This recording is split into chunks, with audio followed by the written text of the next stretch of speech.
Hi, good morning to everyone. This is Shekhar Gurugala. ఈరోజు నేను నా గ్రూప్ జర్నీ ఏ విధంగా జరిగిందనేది మీతో షేర్ చేసుకోలేను. ముందుగా నా ఫ్యామిలీ బ్యాక్గ్రౌండ్ బ్రీఫ్గా చెప్తాను.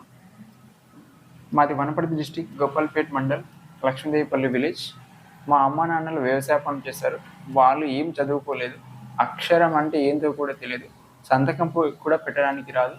మేము ముగ్గురము, అన్న, అక్క, నేను చిన్నవాడిని. మా అన్న చదువుకోలేదు, మా అక్క చదువుకోలేదు.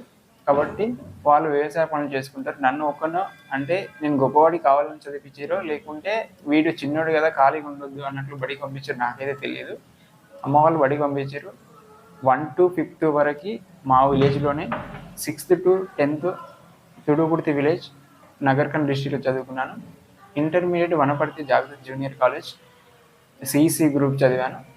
డిగ్రీ కూడా వనపర్తిలోని గవర్నమెంట్ డిగ్రీ కాలేజీలో కంప్లీట్ చేశాను. అన్నీ కూడా నాది తెలుగు మీడియం బ్యాక్గ్రౌండ్ అండి. తెలుగు మీడియం బ్యాక్గ్రౌండ్ నుంచి వచ్చాను. ఇది నా ఫ్యామిలీ నేపథ్యం.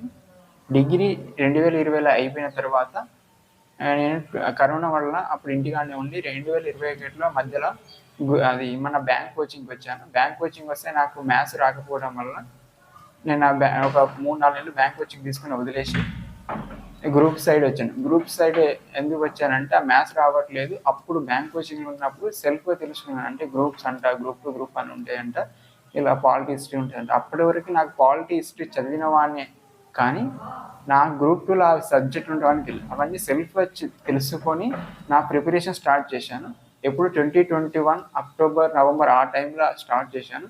అప్పుడు కొన్ని బుక్స్ కొనుక్కొని యూట్యూబ్లో వీడియో చూసి సెలెక్టెడ్ కొన్ని బుక్సే చదివాను. ఆ తర్వాత ఇంకా సీనియర్స్ వాళ్ళ సజెషన్ తీసుకొని మిగతా కంప్లీట్ గ్రూప్ సిలబస్ యొక్క బుక్స్ తీసుకొని చదివాను. ఓన్లీ గ్రూప్ 2ని నేను ఎందుకు చదివాను అనేది కూడా మీకు డౌట్ రావచ్చు. గ్రూప్ 2 అంటే నాకు ఎస్ఐపిసి ఐటు లేదు. బ్యాంక్ సైడ్ వెళ్ళి ఆల్రెడీ వదిలేసి వచ్చాను మ్యాథ్స్ రాదని. యూపీఎస్ అంటే మన వల్ల ఇప్పట్లో అయ్యే పని అయితే కాదు. గ్రూప్ 1 అంటే అది డిస్క్రిప్టివ్, మన వల్ల కాదు. ఎస్ఐపిసికి ఐటీ లేదు కాబట్టి నాకున్న ఆప్షన్ ఏంది, గ్రూప్ 2 గ్రూప్ 3 క్రాక్ చేయాలి. ఇది లేకపోతే డూ ఆర్ డై. అంటే నేను ఫ్యామిలీకి సమాధానం చెప్పుకోలేను, నా పక్కల నాతో పాటు చదువుకొని వదిలేసి ఏదో పని చేసుకుని నా పేరెంట్స్ సమాధానం చెప్పుకోలేని ఉద్దేశంతో ఇదే నాకు జీవితం అని నేను భావించాను. అంటే ఎలాంటి కోచింగ్ ఆన్లైన్ ఆఫ్లైన్ లేకుండా బుక్స్ తీసుకొని సీనియర్ సజెషన్స్ తోటి కంప్లీట్గా దిల్సుఖ్ నగర్లో ఉంటుంది. డైలీ మీరు నమ్మండి నమ్మకపోండి, ఈరోజు నా అదృష్టాన్ని, నా కష్టానికి నాకు సక్సెస్ వచ్చింది. కానీ డైలీ 12 నుంచి 13 గంటలు చదివాను. నేను చదివిన ఏరియాలో మీకు తెలిసిన వాళ్ళు ఉంటే, నా పక్క వాళ్ళు ఉంటే కూడా అడగని చెప్తారు. అయితే మార్నింగ్ 7:30 నుంచి స్టార్ట్ అయింది నా జర్నీ. నైట్ 12-1. ఒక్కొక్కసారి గ్రూప్ 4 లాంటి జాబ్లో ఉన్న ఆ ఎగ్జామ్ టైంలో నేను నైట్ మొత్తం చదివి మార్నింగ్ 6:30-7కి వరకు స్టడీ హాల్లో ఉండి అప్పుడు వెళ్ళి మోహన్ గడుకొని 7:30కి టిఫిన్ చేసి పడుకొని మళ్ళీ ఆఫ్టర్నూన్ 12:30కి లేచి మళ్ళీ అప్పుడు కొంచెం లంచ్ చేసి మళ్ళీ స్టడీ హాల్కి వచ్చాను. ఒక్కొక్కసారి నైట్ టైంలో అట్లే చదివి ఆకలి అవుతుంటే 5:30-6కి మన దిల్సుఖ్ నగర్ మెట్రో స్టేషన్ పక్కన చిన్న హోటల్ ఉంది. అక్కడ 6:30కి మనకు టిఫిన్స్ రెడీ అవుతాయి. ఆ టిఫిన్స్ చేసి వచ్చి మళ్ళీ బ్యాగ్ చదువుకుంది. ఇంకొకసారి నాకు హాస్టల్కి వెళ్ళి తిని రావడం ఓపిక లేనప్పుడు, అంత దూరం పోవడం అవసరమా ఎగ్జామ్స్ ఉన్న టైంలో, జస్ట్ అలా పక్కెళ్ళి బేకరీకో లేకుంటే టీయో తాగొచ్చి మళ్ళీ చదువుకున్నాను. ఈ విధంగా ఒక్కొక్క సబ్జెక్ట్, మళ్ళీ ఏ సబ్జెక్టు కూడా ఇలా చదవాలి అలా చదవాలనేది కూడా తెలీదు. అందరిని నేనే సెల్ఫ్గా తెలుసుకొని సీనియర్స్ వాళ్ళని తెలుసుకొని ఒక్కొక్కటి చదువుకుంటా ఈ విధంగా సక్సెస్ అయ్యాను. అయితే నా సక్సెస్లో కీ రోల్ పోషించింది ఏంటంటే, అందరికీ అది ఎంతమందికి మంచి జరిగిందో ఎంతమంది చెడు జరిగిందో తెలియదు, కానీ నాకైతే మంచి జరిగింది. మన పేపర్ లీకేజ్, అదేవిధంగా గ్రూప్ 2 పోస్ట్ పోన్, ఈ రెండింటి వలన నాకు చాలా టైం దొరికింది. ఈ రెండింటి వల్లనే నేను కోచింగ్ పోవడానికి నాకు టైం దొరికింది. ప్రతి పోస్ట్ పోన్ అయినప్పుడు 2-3 మంత్స్ పోస్ట్ పోన్ అయ్యేది కాబట్టి నాకు కోచింగ్ పోయడానికి వీలు లేకపోవడం వల్ల నేను చదివిన బుక్ని మళ్ళీ నంబర్ ఆఫ్ టైమ్స్ చదివాను. మీరు నమ్మండి నమ్మకపోతే నేను ఒక్కొక్క బుక్ ఒక 30 నుంచి 40 సార్లు చదివింటాను. అందుకే ఈ సక్సెస్ వచ్చింది. అయితే ఈ సక్సెస్ ఇంకా బ్రీఫ్గా చెప్పాను. నా గురించి ఇంకా ఫుల్ డీటెయిల్స్, నా ఫ్యామిలీ బ్యాక్గ్రౌండ్, మిగతా అన్నీ కూడా మీకు కంప్లీట్ కావాలంటే భీష్మ అకాడమీ టీవీలో యూట్యూబ్ ఛానల్లో నా ఫుల్ ఇంటర్వ్యూ ఉంది, అందులో చూడండి. అయితే అసలైన ట్విస్ట్ ఏంటంటే, చదివాను, కష్టపడ్డాను, వచ్చింది ఓకే, కానీ నాకు భయం ఎక్కడ మొదలైందంటే రిజల్ట్ వస్తే ఇప్పుడు 2025 మార్చి 11 రోజు గ్రూప్ జనరల్ ర్యాంక్ లిస్ట్ ఇస్తారు. అప్పటికి ఇంట్లో అందరికి చెప్పేశాను. అందరు అంటే ఒక నమ్మకంతో ఉంటారు, పక్కన ఫ్రెండ్స్ వీడికి వస్తే అనుకుంటారు. ఏం చేయాలో తెలియదు. మార్చిలో జనరల్ ర్యాంక్ లిస్ట్ వస్తా రాదా ఫుల్ భయం. ఆ రోజు రేపు రిజల్ట్ అన్నప్పుడు ఈ రోజు నిద్ర లేదు, ఫుల్ టెన్షన్ పడ్డా.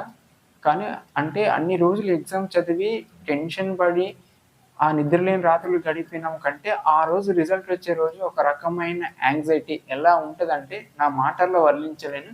మీరు ఫేస్ చేసిన వాళ్ళైతే మీరు కూడా తెలుస్తుందా ఆ బాధ ఏంటో, ఆ టైంలో మనం ఎలా ఉంటాం అనేది. ఆ రోజు అలా భయపడన అదృష్టం పైన జనరల్ ర్యాంక్ లిస్ట్ వచ్చింది. కేటగిరీలో 3rd ర్యాంకు. నాకు వచ్చిన మార్క్స్ కూడా ఇక్కడ మీకు చెప్పాలనుకున్నాను. 356 వచ్చాయండి. నాకు ఆల్మోస్ట్ 2nd, 3rd, 4th అన్నీ కూడా పర్ఫెక్ట్ గుర్తులేవు. ఇప్పుడు ఒక 100 to 101 వచ్చినవి. 1, 2, 3rd పేపర్లో. ఫస్ట్ పేపర్ నాకు దెబ్బ కొట్టింది.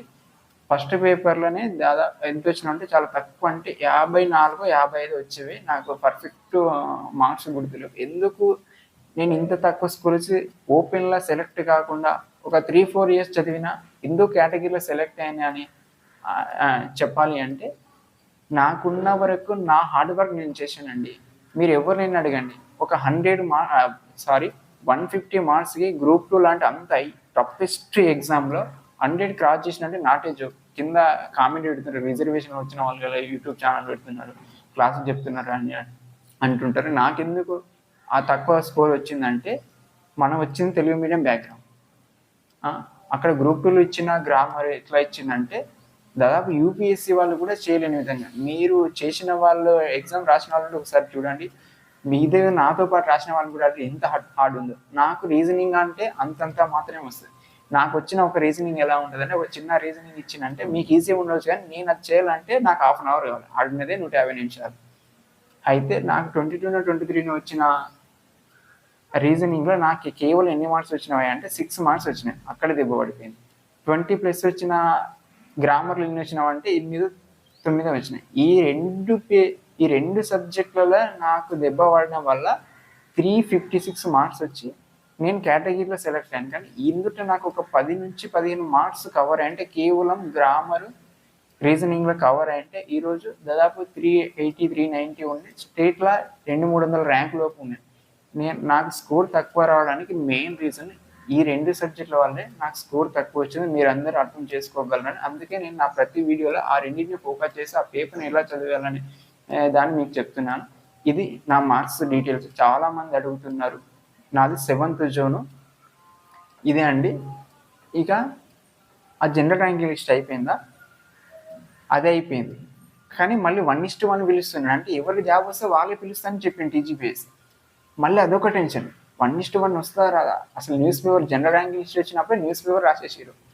మొత్తం ఊరు వాళ్ళు స్టేటస్ పెట్టింది. అప్పుడే నాకు పేరు పెట్టేసిన పలానా వాళ్ళ కొడుకు పలానా అని. ఏం చేయాలి? 1:1 పేరు ఉంటుందో అదొక రకమైన టెన్షన్. అలా మేళ అది వచ్చింది. అమ్మాయ ఒక స్టెప్ దాటిన 2వ స్టెప్ కూడా ఆ దేవుడు నన్ను ఆశీర్వదించి దీవించిండు. 2వ స్టెప్ కూడా ఎక్కేషన్ అనిపించింది. అదే అయిపోయిన తర్వాత వెరిఫికేషన్ ఎలా జరుగుతుంది అదొక రకమైన ఫియర్. అసలు ఎంత భయపడ్డా అంటే వెరిఫికేషన్ కరెక్ట్ జరుగుతా, ఏదైనా రిజెక్షన్ చేస్తారా ఏమైనా చాలా భయపడ్డా. అది సాఫీగా June 2 రోజు మన తెలంగాణ అవతరణ రోజు సాఫీగా అది సర్టిఫికేట్ వెరిఫికేషన్ అయిపోయింది. వెరిఫికేషన్ అయిపోయింది కానీ మళ్ళీ ఏమన్నా మన టీజీపీఎస్ నుంచి కాల్ వస్తా, మీ మిస్టేక్స్ ఉన్నవి, మీరు దీనికి ఎలిజిబుల్ కారని చాలా భయపడినా. ఫైనలీ జూలైలో మళ్ళీ ఎక్సైఎస్ఐకి మెడికల్ టెస్ట్కి పిలిచిన. అప్పుడు అనిపించింది నన్ను మెడికల్ టెస్ట్కి అంటే నాకు ఆ పోస్ట్ రాదు కానీ ఏదో క్యాజువల్గా పెట్టేశాను. వాళ్ళు పిలిచారు, వెళ్ళాను. అంటే నన్ను ఎక్సైఎస్ఐకి మెడికల్ టెస్ట్కి పిలిచారంటే నా డాక్యుమెంట్స్ అని కరెక్ట్ ఉన్నాయి కాబట్టి నన్ను పిలిచారు. అంటే నేను ఎలిజిబుల్, నాకు పక్క పోస్ట్ వస్తుందని ఫియర్ అయిపోయింది. అప్పుడు చాలా కూల్ ఉన్నా కానీ మళ్ళీ ఒక రకమైన భయం. ఎప్పుడు భయం స్టార్ట్ అయింది? సెకండ్ స్పెల్ పిలిచింది. అయ్యో నాదేమైనా జరిగిందా? సెకండ్ స్పెల్ పిలిచినప్పుడు చూసుకుంటే మా జూన్లో నా తర్వాత దాదాపు ఒక 9 to 10 మెంబర్స్ పిలిచారు. నేనేమైనా మిస్టేక్ చేశానా? నా తర్వాత వాళ్ళని పిలుస్తున్నారు, ఏంటి సిచ్యువేషన్? భయం అయింది. సర్లే సెకండ్ స్పెల్ అంట ఎలా ఇచ్చారో అదే 1:2 ఇచ్చారో 1:3 ఇచ్చారో తెలియని మళ్ళీ ధైర్యం తెచ్చుకున్నాను. కానీ మళ్ళీ 3rd స్పెల్ వచ్చింది, మళ్ళీ 4th స్పెల్ వచ్చింది. అసలు ఏంటో ఇది అవుట్ ఆఫ్ ద రేసా? ఇలా మా ఊళ్ళేమో ఒక 1 వీక్ నుంచి అమ్మ నాన్న ఫోన్ చేస్తున్నారు, ఇచ్చిరా పోస్టు, ఏమైతుందో అంటే ఎవ్వరు ఏ పేరెంట్స్ కైనా ఒక రకమైన ఫియర్ ఉంటుంది కదా, వాళ్ళు టెన్షన్ పడతారు వస్తారా అని. నేను కూడా అసలు వీళ్ళకి ఏం చెప్పాలి, ఊర్లో అందరు తెలిసిపోయింది, మనం ఇంత వైరల్ అయినాం, ఒక యూట్యూబ్ ఛానల్ పెట్టుకున్నాం, ఒక టెలిగ్రామ్ రన్ చేస్తున్నాం, చాలా మందికి ఒక ఇన్స్పిరేషన్గా ఉన్నాము, అసలు లిస్ట్లో పేరు ఉంటుందా లేదా అనే ఒక భయం స్టార్ట్ అయింది. నిన్న మొన్ననే మనకు చెప్పాడు కదా, అంటే రేపు రిజల్ట్ అని. నిన్న మార్నింగ్ 8కి నేను టిఫిన్ చేశాను. మార్నింగ్ లేచిన వెంటనే మోహం కడుక్కొని ఆ టిఫిన్ చేసి కొద్దిసేపు ఇట్లా కూర్చొని ఒక 10-11 కల్లా ఫోన్ ముందు పెట్టుకొని కూర్చున్నా. ఒకటే భయం, వస్తుందా రాదా. ఎన్నిసార్లు దేవుడికి మొక్కిను, అసలు నా జీవితంలో ఎప్పుడో మొక్కుంటే, ఎప్పుడైనా మనకి ఏదైనా ఆపద వస్తేనే దేవుడు గుర్తొస్తాడు, అన్నీ ఉంటే ఎవరు గుర్తురాడు. అలాంటి వాడిని నేను. ఆ దేవుడు నన్ను క్షమించి ఆశీర్వదించిండు. Thank you so much God. అయితే ఒకటే భయం, అసలు ఉంటుందా అని నేను కోరుకున్న పోస్ట్ అటు వెళ్తే, దేవుడా గ్రూప్ 2లో జస్ట్ నా ఇజ్జత్ దక్కడానికి ఏదో ఒక పోస్ట్ పడాయి. ఎన్నిసార్లు మొక్కిన నేను భయం. టిఫిన్ చేసిన 12 అయింది, ఇంకా రిజల్ట్ వస్తే రాలే 2 అవుతుంది, రాలేదు 3 అయింది. విసుకొచ్చేసి ఫోన్ పక్కెట్టేసి 3:30 ఆ టైంలో ఒకసారి తీస్తే అప్పుడు గ్రూప్ 2 రిజల్ట్ అంటారు, ఫైనలిస్ట్. అప్పుడు 3:30 తర్వాత ఆ లిస్ట్ ఓపెన్ చేసి చూస్తే ఏ పోస్ట్ వచ్చింది అసలైనది, మీరందరూ వెయిట్ చేసేది. Some all ticket number, some marks, zone 7, post code 3. Post code 3 అంటే మా గ్రూప్ 2 బ్యాచ్లో తెలిసిన అందరిది. పోస్ట్ కోడ్ 3 అంటే మన తెలంగాణ నాయబ్ తహసీల్దార్, అదే ఇంగ్లీష్లో అయితే డిప్యూటీ తహసీల్దార్. అంటే నేను ఇప్పుడు డిప్యూటీ తహసీల్దార్ని నా అనుభవాలు మీతో షేర్ చేసుకుంటున్నాను. ఈ విధంగా ఏ బ్యాక్గ్రౌండ్ లేని కుటుంబంలో పుట్టిన నేను, ఒక బస్సు సౌకర్యం లేని గ్రామంలో చదువుకున్న నేను, నా సెల్ఫ్గా ప్రతిదీ తెలుసుకొని ఇది చదివితే ఇది వస్తుందని చెప్పేవాళ్ళు లేని స్థాయి నుంచి ఒక డిప్యూటీ ఎంఆర్ఓ సెలెక్ట్ అయ్యాను. అంటే నేను మీకు ఇన్స్పిరేషన్ అని చెప్పాను, కానీ నేను పుట్టిన కాలంలో అంటే ఒక 1999, 2000 ఆ టైంలో పుట్టిన నేను, అప్పుడు ఇంత సోషల్ మీడియా, ఇంత ఇది లేని, టెక్నాలజీ లేని, అంటే నేను చదువుకునే టైంలో కూడా నేను తెలుసుకొని ఎంతో రాష్ట్రంలో సెకండ్ హైయెస్ట్ ర్యాంక్ అయిన గ్రూప్ 2లో సెలెక్ట్ అయ్యానంటే, నా సెల్ఫ్గానే ఇదల్లా సాధించగలిగినప్పుడు మీ పేరెంట్స్ నాకంటే గొప్ప ఎంతో కొంత చదువుకొని ఉంటారు. మా పేరెంట్స్తో పోలిస్తే మీరు నాకంటే ఎక్కువ స్కోర్లు చేసి ఉంటారు, మీరు నాకంటే ఎక్కువ నాలెడ్జ్ ఉన్నవాళ్ళు, మీకున్న ఫెసిలిటీస్ వేరు. మీరు అనుకుంటే గ్రూప్ 1 యూపీఎస్ లాంటిది క్రాక్ చేయొచ్చు. ఎవ్వరు కూడా డిసప్పాయింట్ కాకుండా, మీరు అనుకున్న రంగంలో రావాలి అనుకుంటే మీరు డిసప్పాయింట్ కాకుండా సీనియర్ సజెషన్స్ తీసుకొని, ఫ్యామిలీ సపోర్ట్ తీసుకుంటే మీరు గ్రూప్ 1 యూపీఎస్సీ ఈ ఫీల్డే కాకపోయినా బిజినెస్ సైడ్ అయినా, ప్రైవేట్ సెక్టర్ అయినా, ఏదైనా సెక్టర్లో మీరు విజయం సాధిస్తారని నేను బలంగా నమ్ముతున్నాను. ఇది నా సక్సెస్ జర్నీ అండి. చాలామంది అడుగుతున్నారు చెప్పాలనుకున్నా. అయితే నిన్న నాకు 3 నుంచి స్టార్ట్ అయితే నైట్ 11 అయిందండి నేను తిని పడుకున్నప్పుడు. అప్పుడు కాల్స్ వస్తున్నవి, అందరికీ రిప్లైలు ఇవ్వాలి. మళ్ళీ కాల్ చేసినప్పుడు వాళ్ళతో మాట్లాడకపోతే ఫీల్ అవుతారు కదా వీడు మారిపోయినని. అందువల్లనే చాలామంది టెలిగ్రామ్లో కానీ మన ఇన్స్టాలో కానీ మెసేజ్ పెట్టినట్టున్నారు, నేను చూడలేదు. ఒక వీడియో చేద్దామనే ఉద్దేశంతో ఎవరికి రిప్లై లేదు. సారీ, దానికోసం మీకు సారీ చెప్తున్నాను. ఇక నేను చాలామంది నాకు కాల్ చేశారు, అన్న మీరు కోరుకున్న పోస్టులు రావాలని మేము ఆ దేవుడిని ప్రార్థిస్తున్నాను. మీరు అందరూ అంతగానో కాల్ చేసి మెసేజ్ పెట్టి చెప్పినప్పుడు చాలా ఎమోషనల్గా ఫీల్ అయ్యి, నేను ముందే సెన్సిటివ్. నేను ఎలా ఉంటానంటే, రోడ్డు మీద వెళ్తుంటే నాకు సంబంధం లేని వాడు ఏడుస్తుంటే నాకు కళ్ళలో నీళ్ళు వస్తాయి. అసలు మీరు అంతమంది విజ్ చేసినప్పుడు అడ్వాన్స్గా నాకు చాలా హ్యాపీ అనిపించింది. నాలాంటి పేద విద్యార్థుల కోసమే నేను పడిన కష్టం మీరు పడొద్దనే ఉద్దేశంతో యూట్యూబ్ ఛానల్ స్టార్ట్ చేశాను. నాకు తెలిసిన ఇన్ఫర్మేషన్ గ్రూప్ 2 గురించి ప్రతిదీ డీటెయిల్గా ఎక్స్ప్లెయిన్ చేస్తున్నాను. ఆ వీడియోస్ కంటిన్యూ అవుతున్నాయి. ఈ సిరీస్ అయిపోయిన గ్రూప్ 3 గురించి చేశాను. ఈ సిరీస్ అయిపోయిన వెంటనే గ్రూప్ 4 గురించి చేశాను. అవి అయిపోయిన తర్వాత నాకున్న ఇన్ఫర్మేషన్ SIPC కానీ ఇంకా వీటివి అయినా కానీ అదర్ ఎగ్జామ్స్ పైన వీడియో చేస్తానండి. ఇంకా మీకు ఎవరికైనా నా ఫుల్ ఇంటర్వ్యూ చూడాలంటే భీష్మ అకాడమీ అని యూట్యూబ్లో సెర్చ్ చేయండి. రీసెంట్గా ఒక 10 days బ్యాక్ ఇచ్చాను, అందులో మొత్తం నా ఫుల్ ఇంటర్వ్యూ ఉంటుంది. ఇది అండి నా success journey. Thank you everyone. ఇలాగే నన్ను సపోర్ట్ చేయండి. మీ అందరు ఆశీర్వదించి దీవించి విశ్వసించిన మీ అందరికీ పేరు పేరున ప్రత్యేక ధన్యవాదాలు తెలుపుతున్నాను. Thank you so much.